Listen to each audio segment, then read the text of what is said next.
Hey guys, welcome back. Neil here. Today we're going to talk about some Pixels changes, what are the upcoming improvements, and also we're going to talk about Pixels token. Later on, we're going to do some analysis to Pixels, as well as the upcoming trend in the cryptocurrency. If you like this kind of video, make sure you hit like and subscribe to my channel. And by the way, we have a current giveaway from Loot Rush. You can click the link in the description and you can get a chance to win a 10-run giveaway. So yes, recently we had a massive ban for bots and pixels. That is also causing some big changes in pixels, especially the energy production, since a lot of bots were producing wines. So right now there's less production for energy. So the items in the marketplace are also a lot higher compared to before, if you guys can see this. So yes, the good thing about this is still you can find way to earn coins using your energy from VIP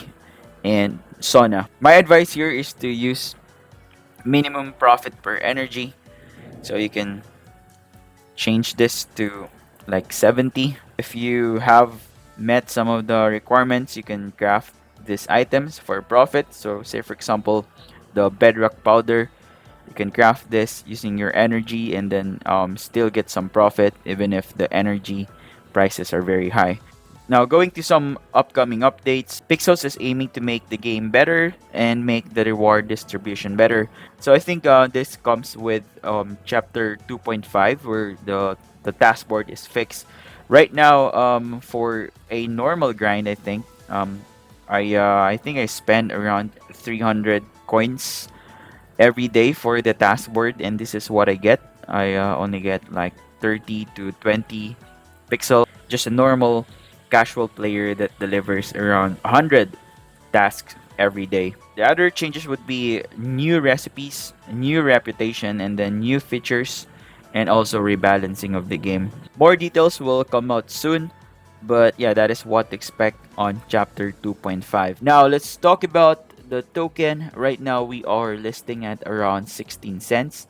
And if we're going to compare this with Bitcoin, if we can differentiate from the previous month, we have increased for like 10%. And so for Pixel, we have actually also increased 14% since the last month. Now, if we're gonna go over the chart, we can see here that we are going to try and retest this resistance. Hopefully, we can break this one because the next stop that we're gonna have is at around 32 cents. So we're looking forward to having this move if also Bitcoin pumps and goes back to 71k. I'm wishing we can break this so we can go back to 32 cents. Now the other way around is if we get rejected again here, then there's chance that we will go back to 12 cents. Those are just predictions. None of this is financial advice, but yeah, there is really a chance that we can go back to 32 cents. But yeah, if we get rejected, yeah, 20 or 30% decrease if you're rejected here, and around 85% increase if we break this resistance right here at around 17 cents. So yeah, I guess that's just all in this video. I hope I was able to help you with some game advice and as well as some updates. Thank you guys for watching, and I will see you in my next video.